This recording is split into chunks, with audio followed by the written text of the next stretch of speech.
You're listening to The Voice of Russia in London. I'm Alice Lanyado. Today we're going to take another look at some of the highlights of our art stories from 2013. First stop is the Edinburgh Fringe Festival, where I went in August to see some physical theatre from Russia. Ladies and gentlemen, flutters and broods, come close, take care, and prepare yourself. We really enjoyed it, yeah, it was really great fun. Like the visual imagery is really striking, very spectacular. It was very exotic and dirty, but in a good way.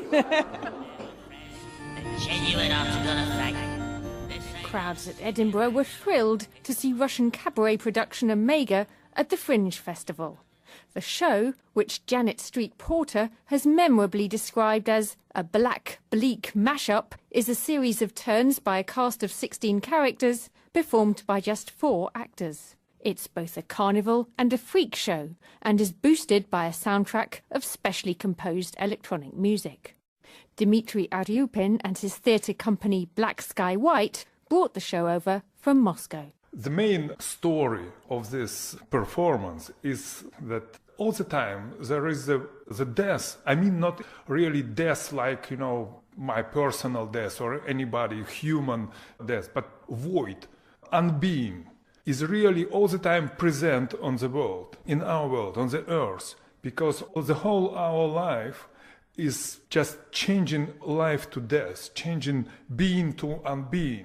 Michael Begg, who composed the music to Omega, decided he had to work with the theatre company after seeing one of their shows. I first saw a Black Sky White show in the year 2000, and the show came to Edinburgh, and I hadn't heard of them and I hadn't heard of the show, and I sat down at midnight and watched a show called Bertrand's Toys and left an hour and 10 minutes later just completely changed. My ideas of what could be done with theatre, my ideas of what could be done with sound were just irrevocably shattered and blown apart. And at that time I had just released my first album. And as you've heard from the show, this is a kind of marginal sort of music that doesn't have a huge audience. It takes a very particular taste. But here was a place that I thought my music could fit in.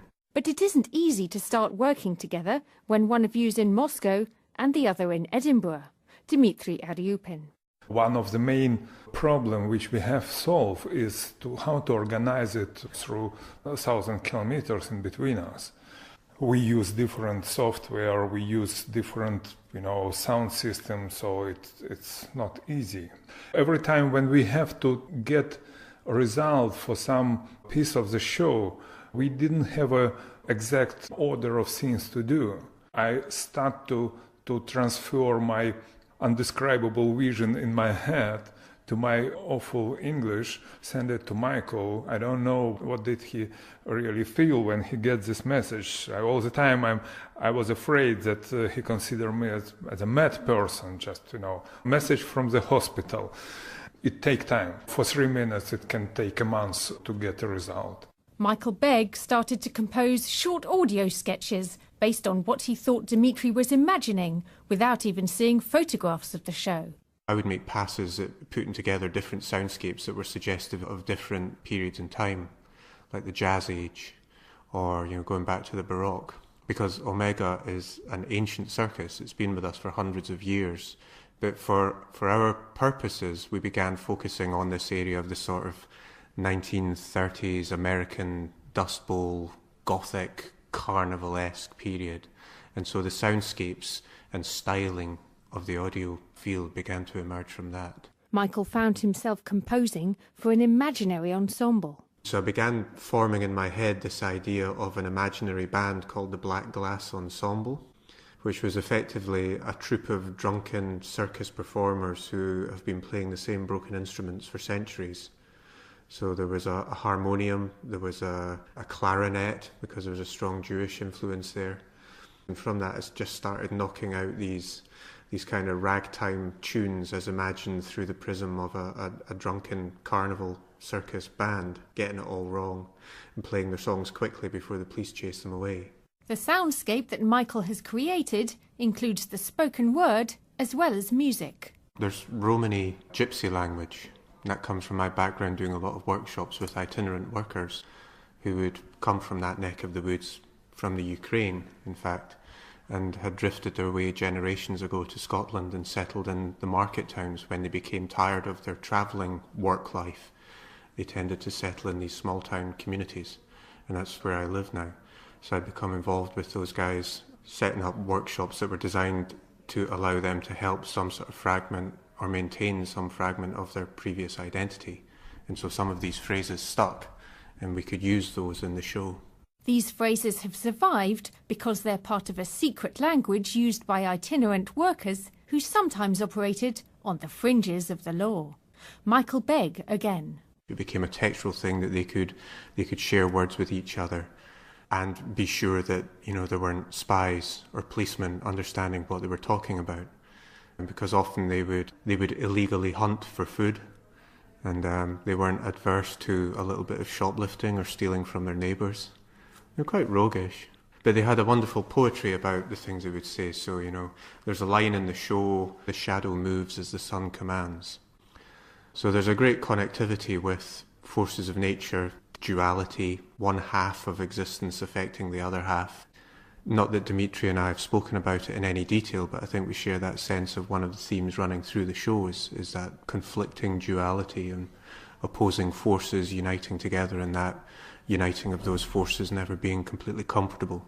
Omega is a big show. It has a lot of different characters, scene changes and special effects. And at a festival like the Fringe, the company only gets a very short time to rehearse and set up. I asked Dimitri Aryupin to tell me about the technical difficulties of the production. There are hundreds of details, and all these details, like a puzzle, have only one way to make the whole picture. If you change several details, puzzle will not be complete. Dimitri says that his upbringing in the Soviet Union left him with a feeling of uncertainty that he finds is useful in his theatrical work. It seems to me that exactly for the theater, it is absolutely impossible to do the real theater in a certain position. When you know what will be tomorrow, you have to stay over the abyss. It is not really now very popular feeling, but it seems for the people like me in the Soviet Union, it was really all the time. We feel that we have no ground under our steps.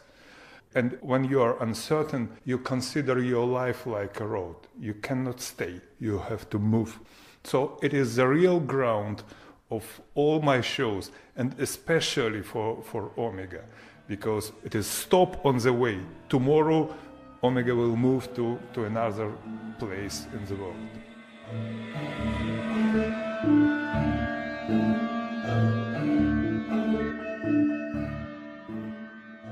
While Omega is a production best consumed by adults, Confused in Syracuse is a show based on Greek myths that suits even the youngest of audiences. Slapstick routines are lifted by magical touches such as centaurs, played by actors on stilts, and an unusual love triangle. The humour is deliberately gentle, as actor Svetlana Obidina explains. Lots of people in our country, in all the world, had lots of sad stories, heartbroken stories. To see something gentle about love, about good, it's necessary for people. Kirill Syomin is another of the show's actors. I think that there are a lot of shows which are political and touch policy and social problems. It's very good, but I think that for many people it's necessary to sometimes to see very funny and simple stories, a little bit naive. That's why we decided to create such kind of show. And for us it's necessary to create something for everybody, maybe like family story, for children, for their parents, for their grandfathers and grandmothers, and that's why I hope that everybody will love it. I hope so. We are working usually as drama actors. We are playing Chekhov, Gorky, Lower Depths, and Ibsen, Henrik Ibsen. It's also our first experience in such genre, because we decided to work without words, decided to create our own show without words, in order to everybody to understand us. Svetlana and Kirill are at the festival and in Britain for the first time. I asked them whether they were enjoying the Fringe. Yes, we are in culture shock. It's beautiful. It's fantastic. We try to see everything because it's a big opportunity. We have this maybe once, maybe twice on a whole life to visit such a big festival. Doux, doux, l'amour est doux. Doux, c'est ma vie dans tes bras. Now we turn to London, or rather London and St. Petersburg. This autumn I talked to conductor Alice Farnham, who staged a concert performance of Britain's opera The Rape of Lucretia at the Mariinsky Theatre. Alice Farnham trained in St. Petersburg and has conducted at Covent Garden. It was her first time conducting at the Mariinsky, and it's also the first time the opera was performed at the theatre. I started the conversation by asking Alice how the project came about. Well, I was over at the Mariinsky Theatre back in February, just watching rehearsals and catching up with friends and things, in fact. And I had some meetings with Gergiev, and he said that he wanted to do a season to celebrate Britain's centenary, which is, well, in fact, it's this month. He's 100 this month.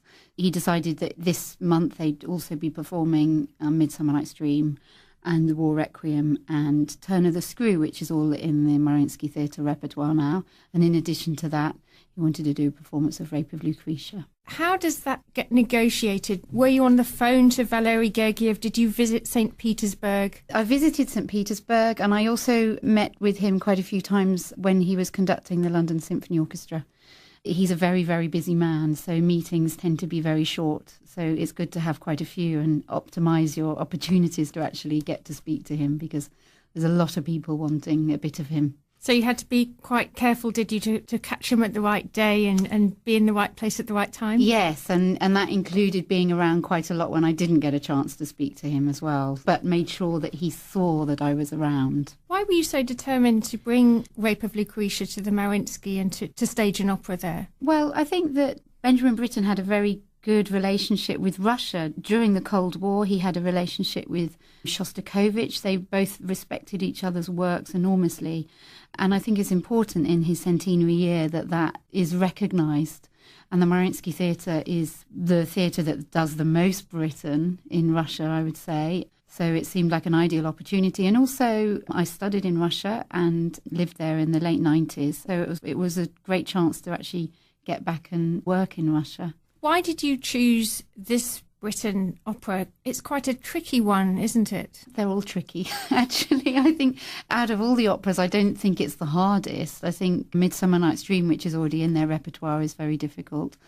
I think an opera that they would do extremely well at the Mariinsky is Peter Grimes, which I hope at one point Gergiev would choose to do. I think he will do that at some point. But the good thing with Rape of Lucretia, it's one of Britain's chamber operas.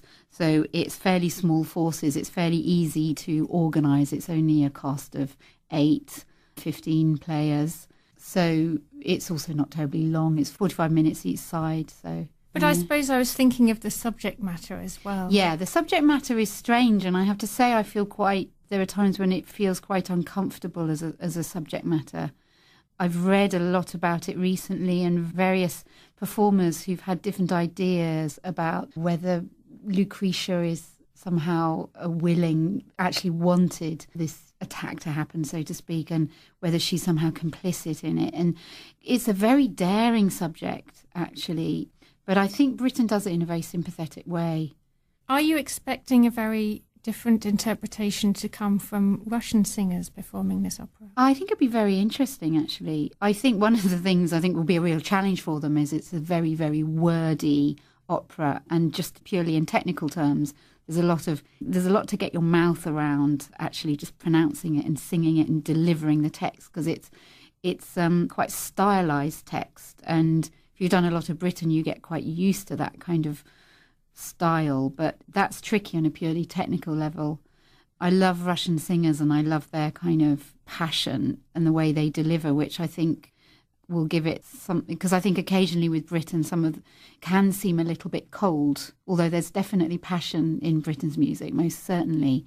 But I think there are occasionally you get English performances that are a little bit too reserved, and I'm hoping that we'll have a little less of the reserve, perhaps. A little more Russian drama. Yes. Is it yeah. also tricky that you're going to stage this for one day only? It's not going to be staged, so it's a concert performance. So that is tricky. It's tricky then to deliver it, in that you have to deliver the drama just through the music alone, which can be difficult. On the other hand, it's a beautifully written piece of music, and I think that's a challenge. On the other hand, it's sort of quite a lot easier. For example, there's a moment in the opera where Lucretia says, "Now let's fold the linen," and then they start a trio with the female chorus, the storyteller, and her two servants, Bianca and Lucia.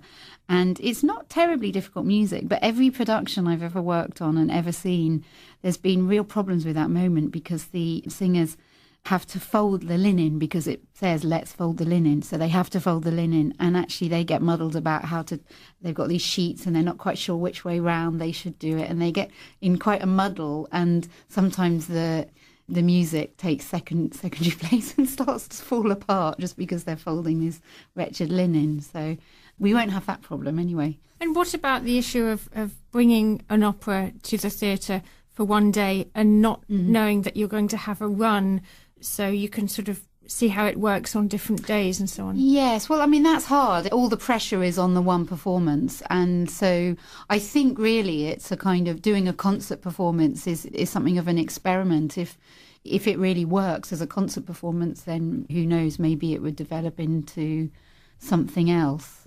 But yes, it's much easier when you've got several performances to develop the production with, but that'll be a challenge. And what about the English? Do you bring a voice coach in to work with the singers? Or No, I believe they have somebody there. I think she's one of the young artists who has worked with them quite a lot. And I think over the years they have worked with voice coaches. Obviously, I'm English, so I can help with that as well. It's one of those languages that I still feel in the opera world generally, even in this country, we don't always take singing in English quite as seriously as we should, really. I think we should have more coaching, even on English people singing in English sometimes. So it's going to be hard enough for them to cope with. Yes, I think it will be a challenge. But having said that, it's not the first time they sung in English, or Britain in English either. And actually, Britain, although it's quite challenging, he writes so beautifully for the voice and for the language that a lot of things have a natural rhythm and melody to them. I mean, of all the British composers, he's one of the greatest for that. So, going back to Gergiev for a moment, will he come to rehearsals? Will he come to your performance? How's that going to work? I don't know. I mean, I think he's around at the time. I hope he'll come. I know he's very busy, and if he is around, then he'll probably either be in meetings or having rehearsals himself. But I hope that he'll see some of it, the concert or the rehearsal before or something. I mean, it's also worth remembering now at the Mariinsky, it's the Mariinsky Theatre, it's the New Theatre, it's the concert hall, and there are performances going on in every building most evenings. So he can't be in three places at once. But I hope very much that he'll be there at some point, yeah. And are you hoping to come back after this? I'd love to. I really hope so, yeah. This I hope is the beginning of something. And 2 weeks, you've got 2 weeks rehearsal time. Yeah. Is that standard or is that a bit short? Well, for an orchestra, for a concert, it's fairly short, but it's not too bad. I'll have a week or so with the singers individually, and a lot of the work can be done just with the singers and a pianist. I mean, a lot of work in opera is done initially with that, and then the orchestra tend to come in at the very end. I have read that the fact that there's a chamber orchestra in Rape of Lucretia actually gives it a lot of colour and perhaps works better than a full orchestra. What are your thoughts on that? Yeah, well, I think Britain was very keen on this idea of the chamber orchestra, the chamber opera, in terms of a small group of singers and also a small ensemble. He is a master of orchestration, and he writes beautiful orchestration that's nonetheless very powerful, even though it's a few instruments. They're very cleverly combined. I think it's just different from Peter Grimes, that was written around the same time. It's not grand opera, but there's something about that idea of chamber, the chamber opera. There's something very intimate about that. I think he was harking back to the beginnings of opera, to Purcell, rather than the grandiose operatic declamatory style that becomes so pompous sometimes. I think he wanted to get away from that with these chamber operas because they have a different type of power, I think. Looking at your biography, Alice, you've got quite a history of working in Russia. You studied with the great conductor Ilya Musin in the late 1990s. What was that like, and what kind of conditions were you living in St. Petersburg at the time? Well, I mean, it was a most wonderful time. I mean, it was a complete sort of life-transforming time of my life going there. Musin was, when I went out there, he was 93, and he taught... I studied with him for 2 years. Unfortunately, he died while I was out there, aged 95. And I carried on studying with his assistant, Leonid Korchmar, who's also at the Mariinsky Theatre now. It was an amazing time, actually. The conditions, well, I mean, I think the city is much smarter than it ever used to be. They were quite tough. Where were you living, for example? Well, I moved to all sorts of different places. Initially, I lived in the Общежитие out in Kirovsky Zavod. The hostel. The hostel, yeah. The hostel, which was very... It wasn't a great experience living there, actually, I have to say. One of the things that most drove me mad is we all had a piano in our room, which you think, oh, wonderful, except that the walls are really thin. So I had Rachmaninoff on one side and Tchaikovsky on the other, and I couldn't hear any, I couldn't work, I couldn't concentrate, couldn't sleep either. Quite a few cockroaches as well. So I moved into a flat, and then I had a period of about a year where I ended up cat sitting for 2 different expats. It amounted to about a year in total. And these were people who lived in absolutely amazing apartments and needed somebody to look after their cat. In fact, one of them, I think I had to feed them this incredibly posh chicken from Stockman. So I think this cat was actually eating better than I was, really. But I got free accommodation and I lived in these amazing places and just looked after these cats, which was fantastic. I think I lived in about 6 different apartments over the period of 3 years. Did you love the city from the beginning or not? Very, very initially, I was incredibly intimidated by it. I found going out to that area in Kirovsky Zavod, all those Stalinist buildings, they were very imposing, and I found them really quite frightening, actually. This lasted no more than about 2 weeks, and then it was like a kind of like a love affair, really. I fell in love with it and I got frustrated with it, but amazing time, really. And also quite cheap as a Westerner at that point. It was quite a cheap place to live. And did you find yourself going to more concerts than you might do here? I think I probably did, because I went to the concerts and operas pretty much every night, it felt like. The one way in which it was slightly limiting was that the repertoire was very specific. I mean, in London there's all sorts of repertoire over sort of 400 years, whereas in St. Petersburg it did tend to be the sort of romantic Russian repertoire on the whole.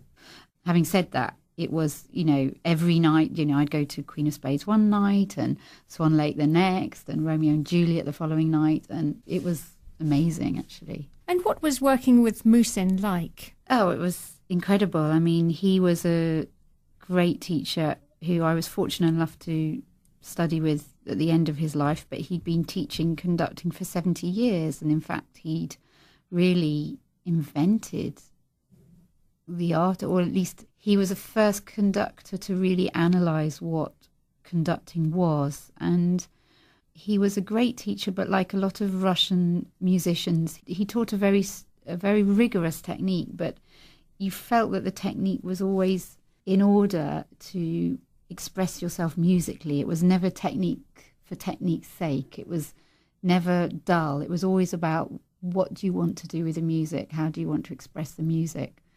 And I found it very freeing, having been a student at Oxford University and being an organist and come from a very sort of strict background. This was something far more expressive and emotional. Do you think that's something that's sometimes missing in music teaching here? I think it can be sometimes, particularly with conducting teaching. And one of the hardest things about conducting is that you can't practice your instrument. You can study technique to a degree, but in the end you need to practice by conducting an orchestra, and that's really tough. And that was actually one of the things. There was an orchestra there that we all conducted at least once a week, usually twice a week, that was just for the conducting students to practice on.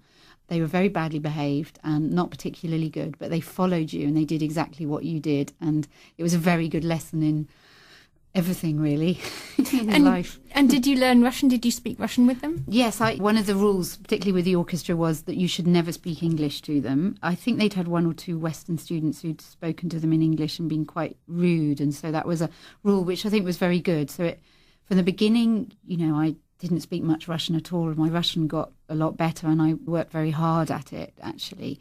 But also, Musin's teaching was about being able to show with your hands everything. Actually, you didn't need to speak very much, really. At least most of what you wanted to get across, you should be able to show with your hands.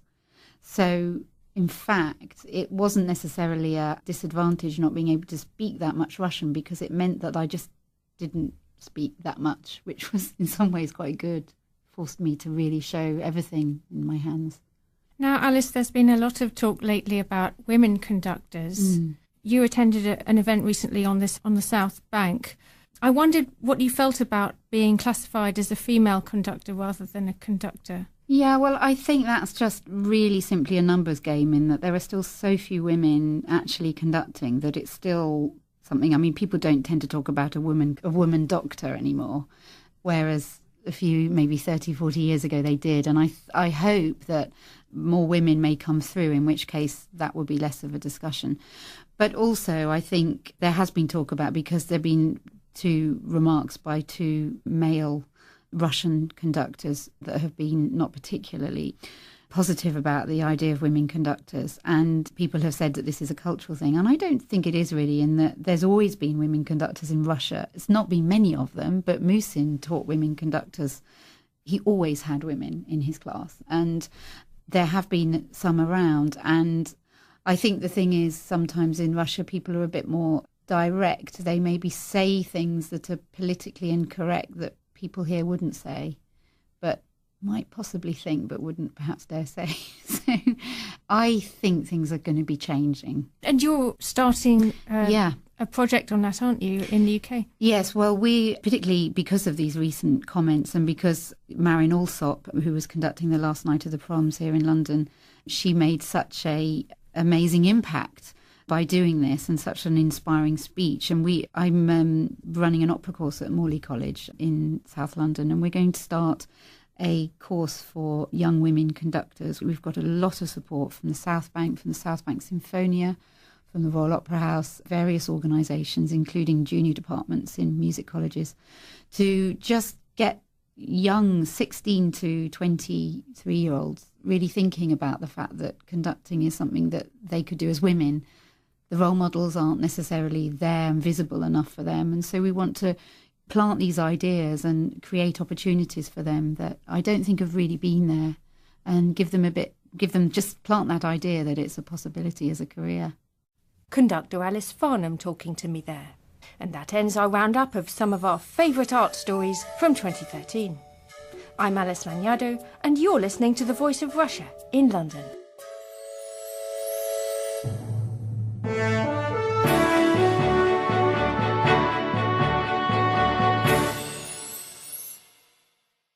Exact order of things to do.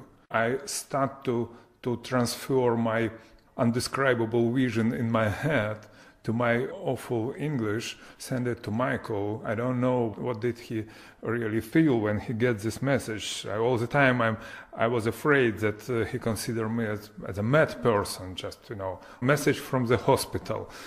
It takes time. For 3 minutes it can take a month to get a result.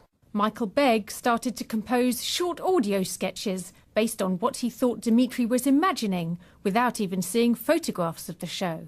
I would make passes at putting together different soundscapes that were suggestive of different periods in time, like the Jazz Age.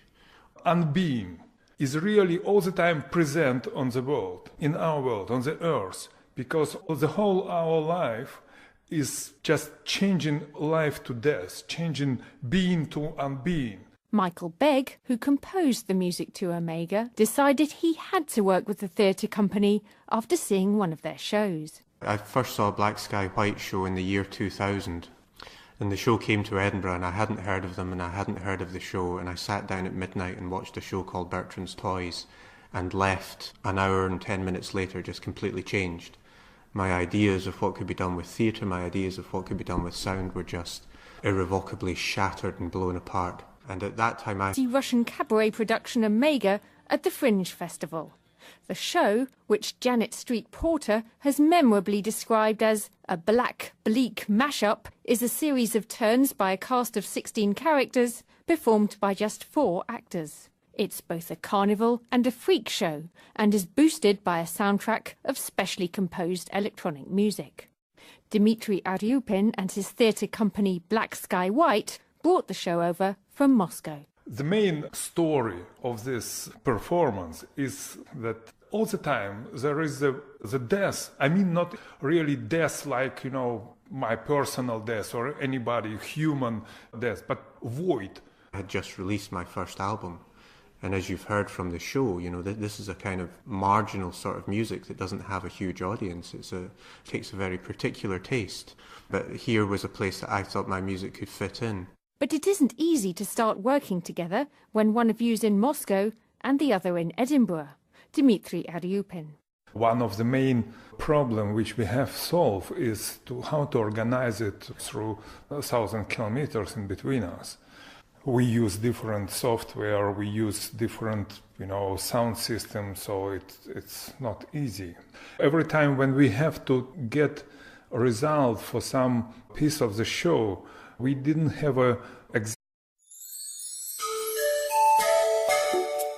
You're listening to The Voice of Russia in London. I'm Alice Lanyado. Today we're going to take another look at some of the highlights of our art stories from 2013. First stop is the Edinburgh Fringe Festival, where I went in August to see some physical theatre from Russia. Ladies and gentlemen, flatters and broods, come close, take care, and prepare your shit. We really enjoyed it, yeah, it was really great fun. Like the visual imagery is really striking, very spectacular.